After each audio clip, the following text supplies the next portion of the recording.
म्हणे जो आपुले तोची साधू ओळखावा, देव तेथेची जाणावा.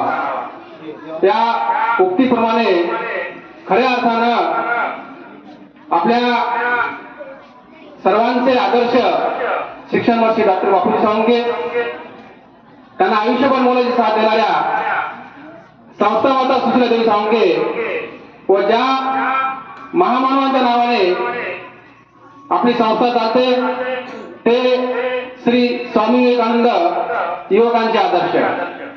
विद्यार्थी मित्रांनो, आज आपल्या संस्थेच्या 400 पेक्षा जास्त ज्ञान शाखांमध्ये आपण श्री स्वामी विवेकानंद जयंती सप्ताह साजरा करीत आहोत. त्याचप्रमाणे आपल्या विद्यालयामध्ये सुद्धा या सप्ताहाचे पहिले पुष्प या ठिकाणी वाहिले जात आहे. या कार्यक्रमाचे सन्माननीय अध्यक्ष युवकांचे आदर्श म्हणतो, युवकांचे प्रेरणास्थान म्हणतो, असे श्री स्वामी विवेकानंद यांची सुद्धा जयंती आहे.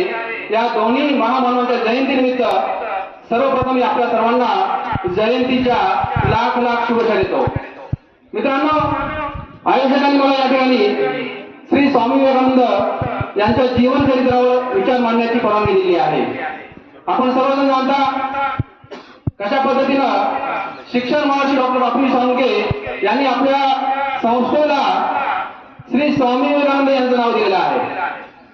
जर थोडासा आपण विचार केला की का बरं स्वामीजींचं नाव आपल्या संस्थेला दिलं असेल, तर खऱ्या अर्थानं आपल्याला लक्षात येईल मित्रांनो की बापूजींची दूरदृष्टी होती की माझ्या संस्थेमधून शिकणारा प्रत्येक विद्यार्थी, माझ्या संस्थेमध्ये शिकणारा प्रत्येक युवक हा स्वामीजींचा आदर्श घेऊन पुढे गेला पाहिजे.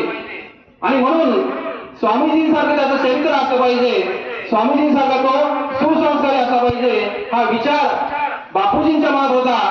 ती दूरदृष्टी त्यांची होती आणि त्याचमुळे त्यांनी आपल्या संस्थेला अशा महान व्यक्तींचं नाव दिलेलं आहे, श्री स्वामी विवेकानंद शिक्षण संस्था. मित्रांनो, आपण सर्वजण जाणता की कशा पद्धतीनं श्री स्वामी विवेकानंद यांचं जे योगदान आहे ते भारत देशासाठी खूप मोठं असं आहे. खऱ्या अर्थानं आपल्याला सर्वांना माहित आहे की साधारणपणे 1400 वर्षापूर्वीची गोष्ट आहे की 1893 साली आपल्या भारत देशामध्ये जेव्हा ब्रिटिशांचं राज्य होतं तेव्हा त्या काळातील गोष्ट आहे. तेव्हा आपण जाणतो की काही राजे महाराजे सुद्धा आपल्या या ठिकाणी कार्यरत होते आणि त्या साली जगभरामध्ये एक सर्वधर्म